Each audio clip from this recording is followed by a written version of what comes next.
Pessoal, dando início a mais um programa Contrato Social, hoje com uma convidada especial, doutora Raquel Galinatti, delegada de polícia, eleita 5 vezes consecutivas como uma das melhores delegadas do Brasil.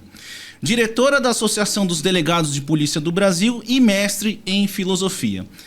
Doutora Raquel, seja muito bem-vinda ao nosso programa Contrato Social, podcast. Thomas, é sempre uma honra estar com você e principalmente participar do seu programa, do seu podcast Contrato Social. E eu assisti alguns conteúdos, são conteúdos excelentes.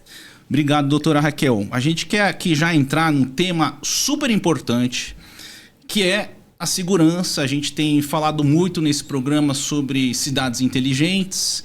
E, obviamente, antes de entrar nesse tema de segurança, eu queria saber, nós, os telespectadores, queremos saber o que motivou seguir a carreira de direito e, posteriormente, ingressar na Polícia Civil como delegada?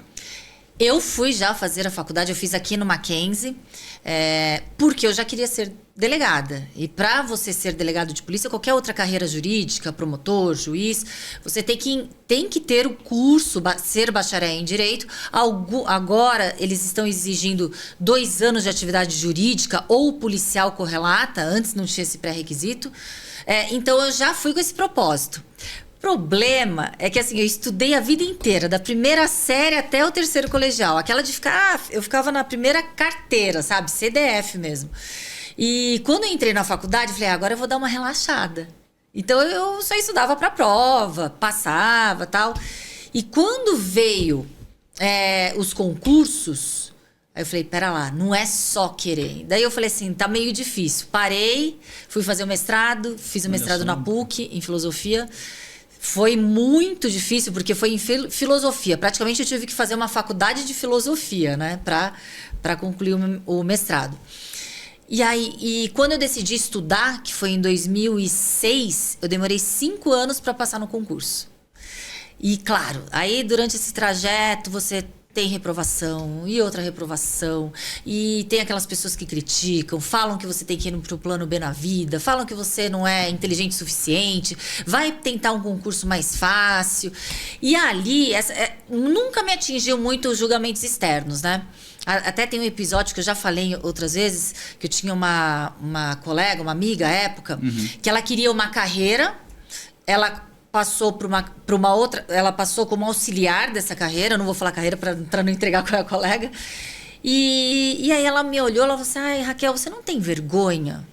Com 32, 33 anos na cara, com uma mochilinha nas costas, indo para cursinho, você já tinha que estar trabalhando. Eu falei assim, olha, eu tenho muito orgulho do privilégio de poder ter mente, poder ter condições de poder estar todos os dias com a minha mochila nas costas, estudando 10 horas por dia, para buscar um propósito. Isso não é motivo de vergonha, é motivo de muito orgulho e de muito agradecimento. Se eu tenho condições de fazer isso, eu vou conseguir, eu vou fazer até atingir o objetivo. E doutora Raquel, já no início, quando você começou a estudar direito, você já queria prestar o concurso? Já tinha essa vontade? Já, mas eu não fazia por onde. Então, na faculdade, se eu tivesse estudado, quem quer prestar concurso? Estuda desde o primeiro dia do primeiro semestre da faculdade. Eu não estudava. Eu estudava só para a prova. E quando eram matérias que eu não gostava, tipo direito civil, contratual, societário, direito de família, né? O civil tinha direito de família. Aí eu estudava realmente só um dia antes da prova para poder. E aí o que te fascina é mais o direito penal, o processo penal. Processo penal. Aí eu ia muito bem. Porque eu prestava atenção na aula, né? Tinha uma curiosidade. E o bom é que hoje os concursos eles são muito abrangentes, mas na minha época, 12 anos atrás, não foi exigido direito civil, por exemplo, processo civil, direito tributário, direito societário. São matérias que eu... Hein, doutora Raquel, para quem não prestou concurso, não conhece, tem várias fases, né, do concurso para a Polícia Civil. E tem também a parte física. A física não é eliminatória, nem classificatória. talvez é para se avaliar na fase subjetiva, que é a fase naquela fase de entrevista, para avaliar o perfilamento desse candidato, para ver se esse candidato tem aptidão ou não. E aí, na carreira. fase física, teria que fazer o quê? É abdominal? É muito tranquilo, Thomas. Aliás, é muito tranquilo para quem pratica esporte. Não precisa ser um atleta. Quem pratica esporte, vai para academia todos os dias, consegue. Abdominal, é estática a barra para mulher, para o homem, é pronado. Para fazer 5 barras, a corrida de 2 quilômetros em 15 minutos para mulher. Então doutora Raquel, comente aqui um pouco também, que eu sei que você pratica esporte. Eu não sei se é as artes marciais. E como é que é? Taekwondo ou é karatê que você pratica? Então, eu tenho descendência japonesa, mas eu comecei nas artes marciais, acho que eu não costumo falar muito, na capoeira. Olha com só. 7 anos de idade. E eu tinha muita acrobacia, muito exercício. Nossa, eu amava. O problema é que começou a lesionar a coluna. Então, com 13, 14 anos, eu fui pro taekwondo, porque era um esporte, é um esporte coreano, e usa muito a perna, assim como a capoeira, né? Então, às vezes eu tava lá na posição de luta e eu começava a gingar. Eu tinha ainda o cacuete da capoeira. E aí na capoeira eu sou contramestre e no taekwondo eu sou faixa preta, mas só primeiro dan, não consegui. E as artes marciais para você como delegado, ele serve também para autodefesa? Eu não digo autodefesa, mas eu acho que outros conhecimentos que a gente aprende na filosofia de artes marciais, eu acho que é essencial. Primeiro, resiliência. Segundo, respeitar o próximo, principalmente o mais fraco. Ter noções de hierarquia e subordinação.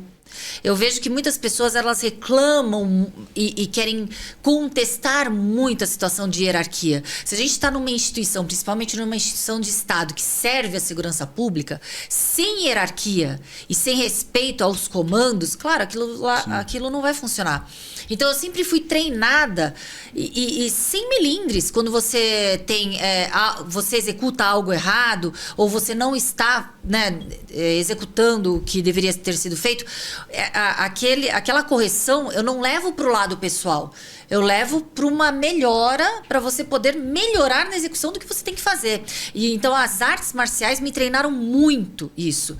Sem contar que aquele espírito que você naturalmente tem que lidar, ninguém gosta de perder, né, Thomas? Sim. Todo mundo detesta perder, e eu detesto perder. E você tem que estar acostumado a perder. Você tá lá na luta, você tem que estar acostumado a perder, né? Porque você tá treinando todos os dias.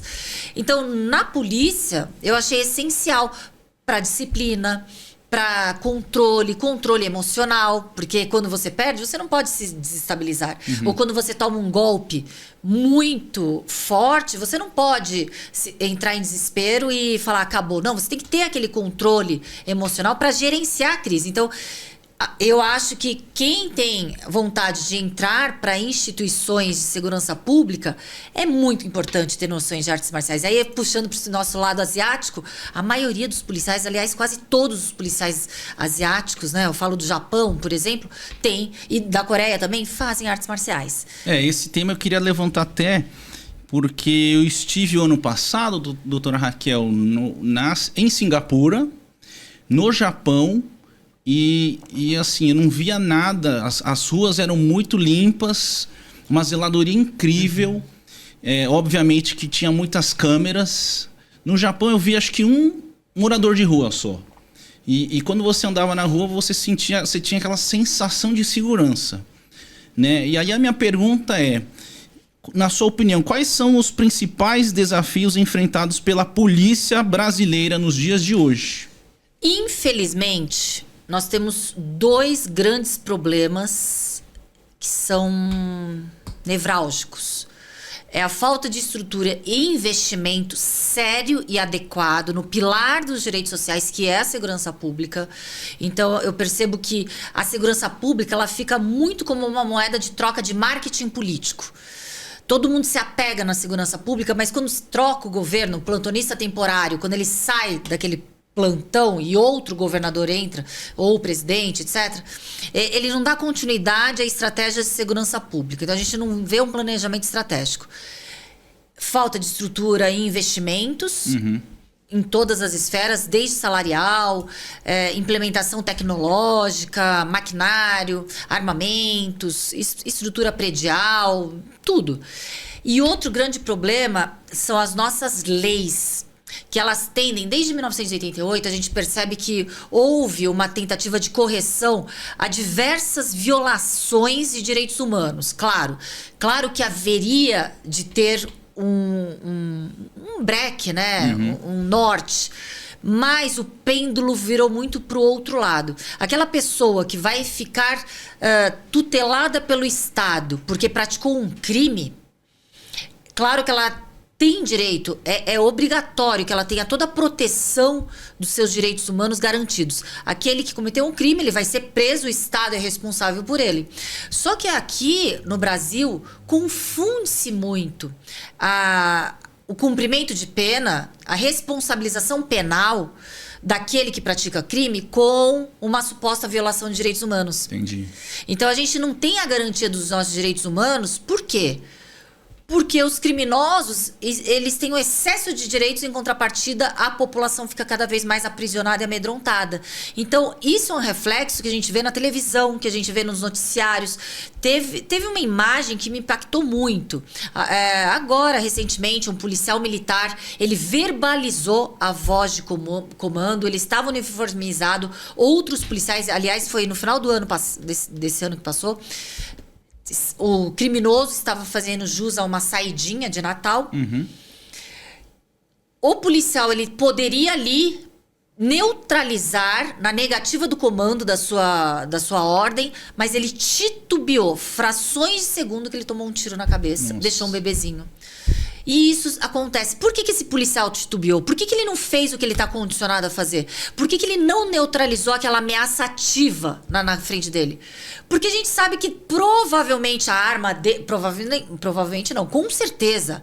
A arma dele seria apreendida, ele iria ser apurado na corregedoria, iriam talvez colocar alguns tipos de responsabilizações se não tivesse a câmera. Era uma câmera, não era acoplada na indumentária do uniforme dele. Era uma câmera de... Câmera no bairro, né? Sim. Então, assim, é algo muito triste quando a gente vê aqui no Brasil cada vez mais as forças de segurança pública, os policiais, colocados como causadores da violência urbana. Então, essa visão deturpada de alguns polos ideológicos que tentam impregnar nesse afrouxamento de leis para poder punir os criminosos, faz com que hoje toda a sociedade pague. Hoje ninguém mais está seguro. Você pode ter o padrão social que você tiver, desde o mais vulnerável economicamente até o mais favorecido. Uma certa hora ele pode ser impactado com uma ausência de segurança pública, porque não vai ser o carro blindado, não vai ser o segurança, não vai ser a fortaleza que ele mora de segurança, pode mas ser uma hora... em qualquer lugar, né? Em qualquer lugar, em momento errado, né? Porque a segurança pública é o direito social mais democrático, ele vai atingir todos. E a ausência de segurança pública prejudica todos. E doutora Raquel, na sua opinião, como é que você enxerga o papel da educação, do conhecimento jurídico na formação dos profissionais da área de segurança? Essa é uma primeira análise. E isso que você acabou de falar, né? Às vezes o policial titubear. Você acha que antes dele ir para a rua e estar prestando essa segurança pública para toda a comunidade, ele tem que estar super preparado, então? Super preparado. A gente precisaria de academias de polícia, não só no ingresso desse policial na instituição. A gente precisaria dessas academias constantemente reciclando o policial, dando treinamentos para esse policial. Mas o que a gente vê são déficits de policiais em todos os estados, tá? Não é exclusividade de nenhum estado.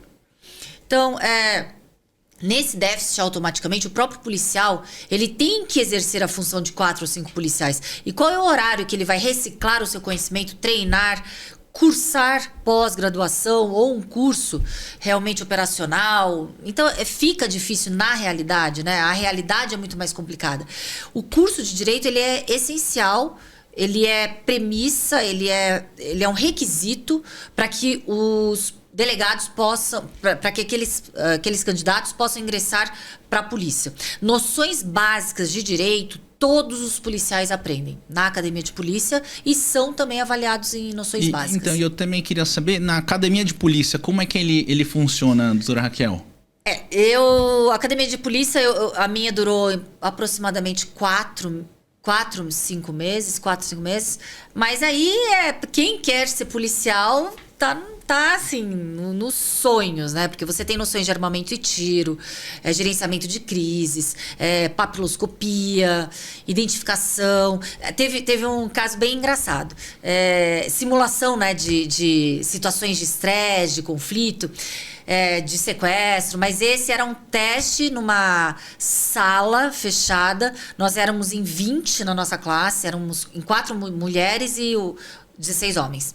E ali os professores todos já equipados, com a máscara bem equipada, e eles iam colocar gás de pimenta, não era lacrimogênio, na sala. E a gente, nós que somos asiáticos, a gente está acostumado ao wasabi e muita pimenta. É verdade. E o que acontece? Isso eu não sabia. Nos dá uma tolerância muito grande para esse tipo de exercício. Então, eu não sabia, porque tinha uma pessoa que me vomitou do meu lado. Então, assim, aí era por sessões, tá bom, acabou. Era o treinamento de 1 minuto e meio. Acabou. Aí eu falei, só isso? Aí o professor, né, falou assim, você vai ficar até o final. Até o final do treinamento, eu teria que ficar mais ou menos uns 4 minutos e meio. Nossa. Aí eu fiquei lá, e assim, realmente, não era algo que eu não estava suportando. De repente ele olhou ali, ele falou, nossa, o que está acontecendo com você? Tá tudo borrado, tá tudo preto. E aí era minha maquiagem escorrendo. Eu falei assim, meu Deus, minha maquiagem. Aí o pessoal, você cala a boca, a gente tá morrendo aqui, você vai preocupar com a maquiagem? Bom, fiz o exercício. No dia seguinte, a minha glote ficou enorme. Eu fiquei 4, 5 dias sem deglutir, que fala, né? Sem conseguir tomar líquido direito, comer. Então, assim, são exercícios reais. Pular muro. Então, tem alguns exercícios muito interessantes. E os teóricos, a gente aprende para ingressar lá. Então, os mais interessantes são os exercícios práticos na academia de polícia. Doutora Raquel, você foi eleita como uma das melhores delegadas do Brasil 5 vezes consecutivas.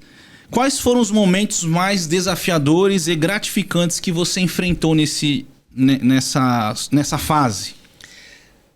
Os mais desafiadores foi quando eu ingressei para a entidade de classe, para a política institucional, para defender todos os delegados, automaticamente todos os policiais, face às imposições injustas dos governos em que insistiam em não valorizar os policiais. Na minha época, eu peguei 3 governadores, 3 gestões, e ali, infelizmente, era uma situação muito crítica, mas eu era dotada de prerrogativa, eu era presidente do Sindicato dos Delegados de Polícia do Estado de São Paulo, e por prerrogativa a gente não é avaliado na corregedoria por infração à lei orgânica se a gente expõe mazelas institucionais de forma pública.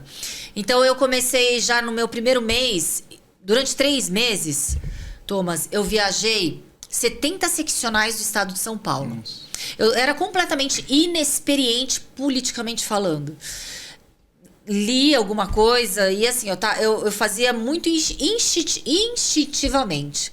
E aí, quando eu fui visitar 70 seccionais, eu saía numa rádiozinha, numa cidade de 20, 30 mil habitantes, né? 40 mil habitantes. Saía num outro jornal. E aí, eu quero até mandar um abraço para Alexandre Rissayasso, que ele era o repórter-chefe do Estadão. Ele me ligou, eu estava lá perto de Andradina, Damantina, muito longe. E eu dormia em hotéis de caminhoneiro, porque não tinha hotel em alguns lugares, né? Aí ele falou assim, olha, aqui é do Estadão, eu queria saber o que está acontecendo, porque a gente está vendo em várias mídias pequenas aí do interior que você está visitando vários lugares. Aí eu falei assim, eu sou presidente do sindicato e estou falando com os colegas a respeito de quais são os principais problemas locais. Eu posso te acompanhar? E aí todos os meus colegas, não, imprensa não. Aí eu falei, pode. O Estadão me acompanhou durante 5 dias, em todos os locais, e aí saiu uma página no Estadão mostrando o déficit de policiais, delegacias fantasmas, que existia a delegacia, só que o policial não existia. Tinha uma outra delegacia que só tinha um escrivão que ficava 24 horas, nunca saía dali. Tinham colegas que choravam nos depoimentos. Então, assim, ali eu vi que a minha missão realmente era muito maior. É uma realidade de diversas cidades brasileiras, cidades de São Paulo, né? Thomas, eu tenho muito orgulho dos meus colegas. Por mais que a gente tenha alguns problemas, a gente vê colegas que trabalham, no interior, né? A gente vê vários problemas em várias instituições, não ia ser diferente. Mas ali no interior, principalmente, eu via colega que ele era aquela pessoa que os seus familiares, os seus amigos, os seus filhos, os seus vizinhos confiavam para solucionar os problemas locais. Então, eram muito respeitados, mas ao mesmo tempo eles tinham que acumular 4, 5, 6 delegacias. E numa dessas visitas, infelizmente, em São José do Rio Preto, não lembro o nome das cidades vizinhas, um colega de 25 anos de carreira, para conseguir pagar a faculdade de medicina da filha, ele aceitou acumular 3 delegacias em 3 municípios diferentes, porque ganhava o GAT. Ele morreu a 80 km por hora, com a viatura descaracterizada, e bateu num caminhão. Para ir para uma cidade para outra. Ele tinha cumprido 12 horas de plantão e foi para cumprir mais 12 em outros. Então, assim, tudo isso a gente começou a dar visibilidade. Antes não era exposto. Os policiais não podem expor sob pena de serem apurados administrativamente e terem sanções. Isso está na lei orgânica. Mas quem representa, a gente pode, porque a lei sindical, né, nos dá essa faculdade, essa prerrogativa. Doutora Raquel, a gente tem aqui um bloco muito especial que vai ser uma pergunta para você em relação quais são as suas indicações de livros, seja jurídicos ou não, para a nossa comunidade e para as pessoas saberem do que você gosta de ler e o que você indicaria aos nossos telespectadores a lerem. Então eu queria aqui já pedir para a nossa produção soltar a vinheta.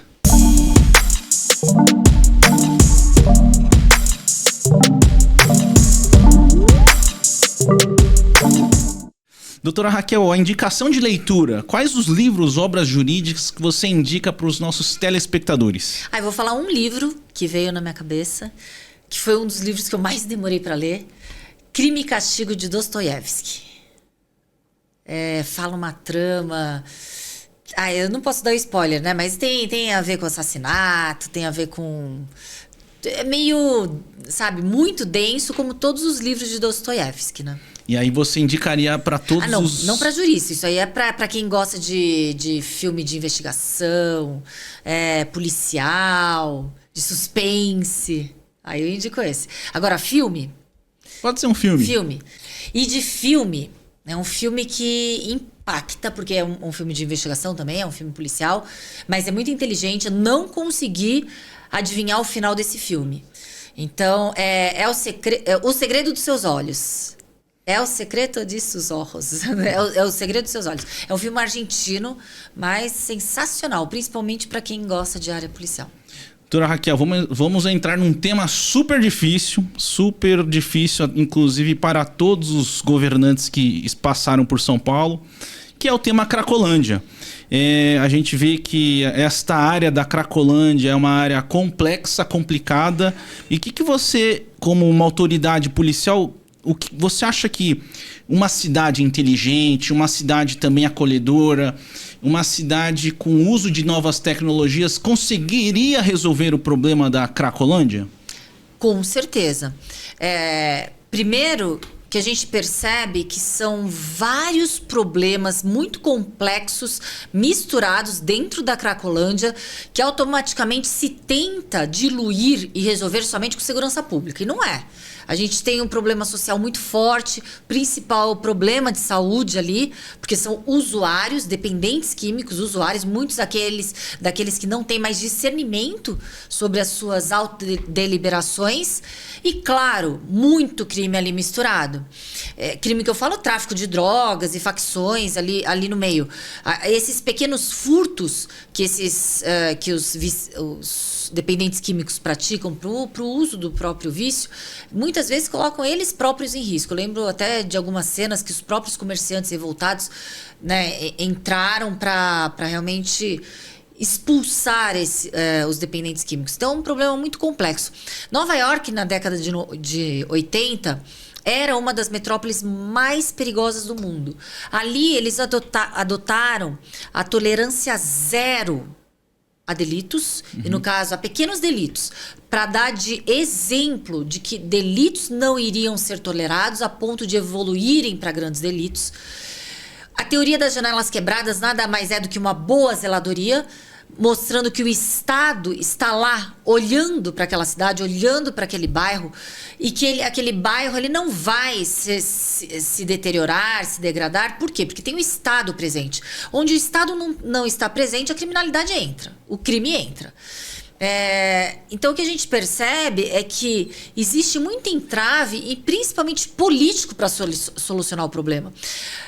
O problema de saúde ali, a gente poderia ter leis que dessem respaldo para que o próprio município pudesse aplicar a internação involuntária, que é diferente da internação compulsória. A internação compulsória é através de uma medida, de uma decisão judicial. A internação involuntária, ela se dá através de laudos médicos, atestados médicos que ali vão. E, claro, com toda a segurança, com todo o aparato possível. Mas é um problema extremamente complexo, que as soluções serão complexas, não são simplórias. E soluções continuadas.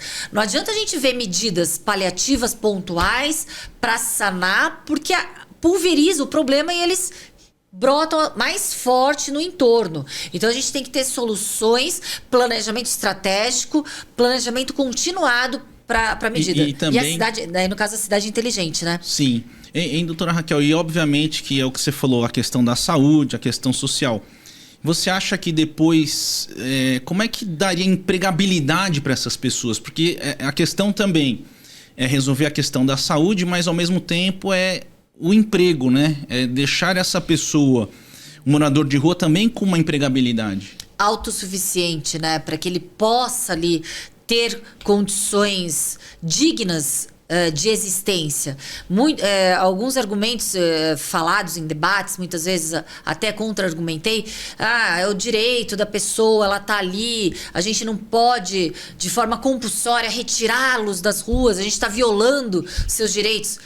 A violação contra os direitos e a afronta contra a dignidade da pessoa humana é deixar aquela pessoa na sarjeta, no esgoto, sem saneamento básico, sem alimento, sem água potável, sem higienização, e eles serem ali de forma paliativa recebendo kits. Isso é deixar pessoas sobrevivendo numa subvida. Aquilo não é digno para ninguém. Uma pessoa tá ali no meio de áreas, no meio da rua dessa forma.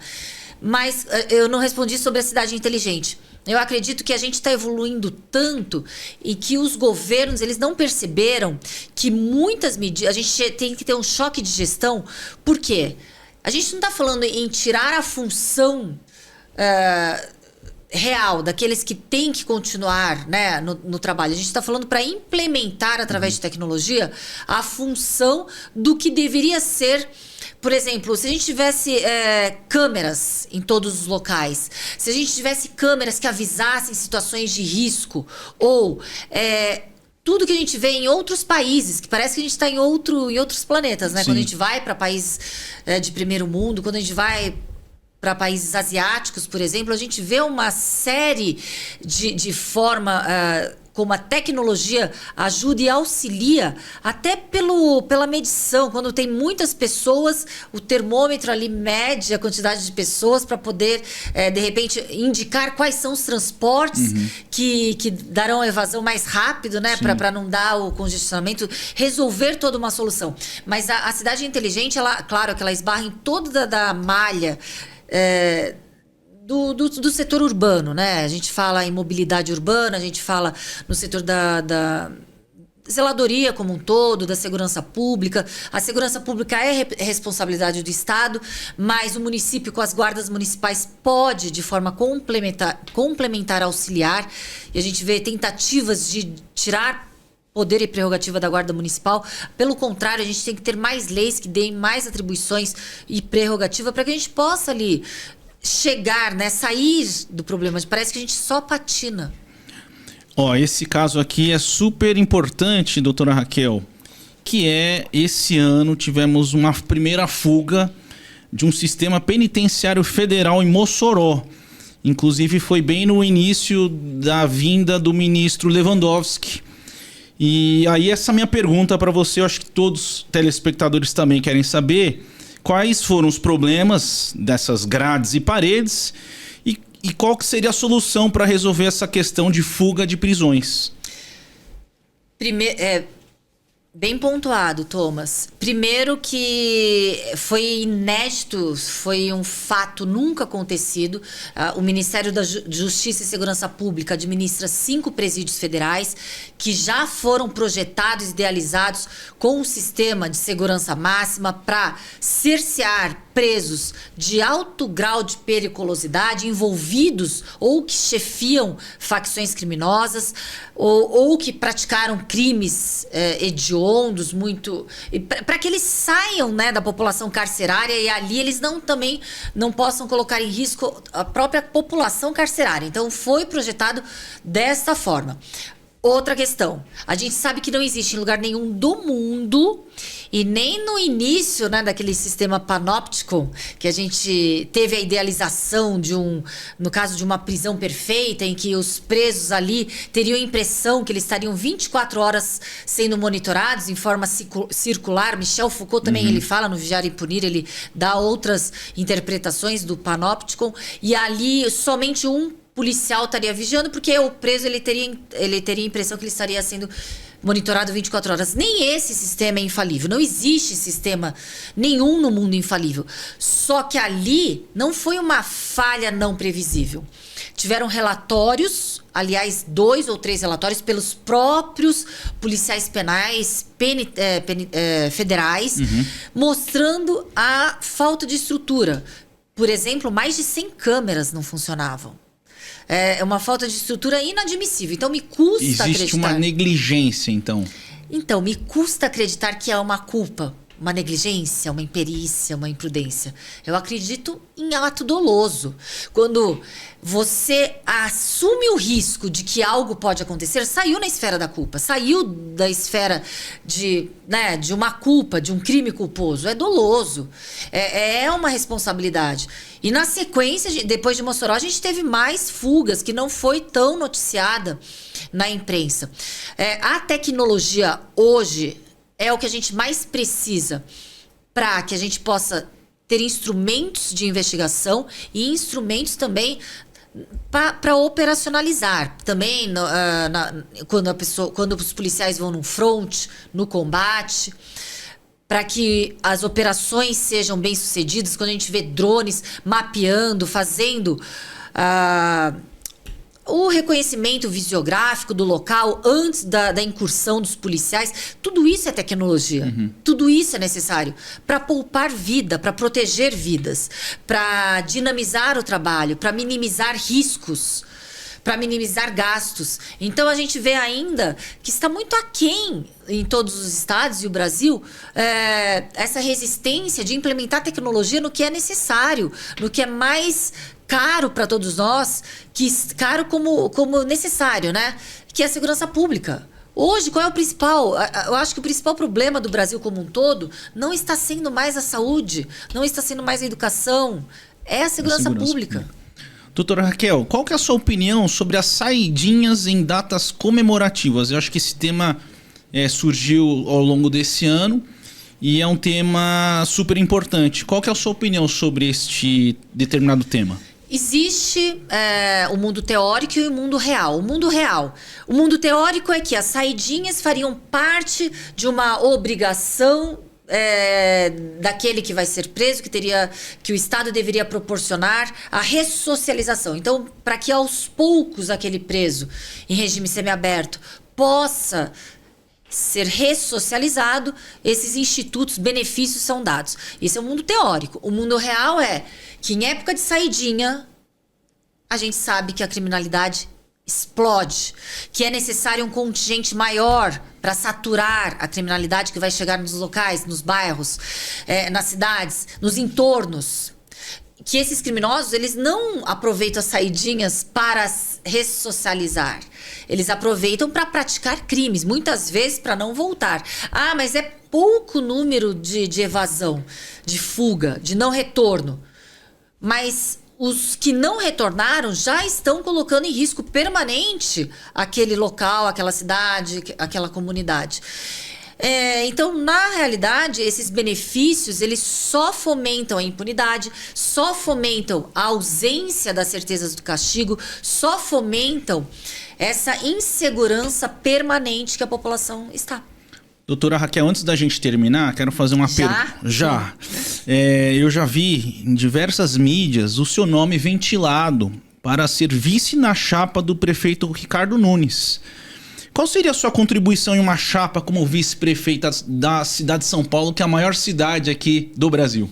Thomas, primeiro que eu fiquei muito honrada, claro que fiquei muito honrada com a possibilidade do meu nome ser suscitado e colocado pelo próprio Valdemar como uma possibilidade para integrar a chapa como vice do Ricardo Nunes, aliás, um excelente prefeito.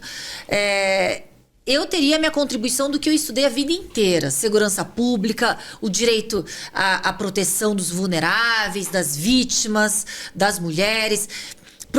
Proporcionar esporte, cultura, lazer, que é uma forma de você resgatar as crianças e os menores que estão vulneráveis e blindá-los do crime. Então, seria uma vertente focada, assim, com uma atuação muito forte na segurança pública e na proteção dos vulneráveis.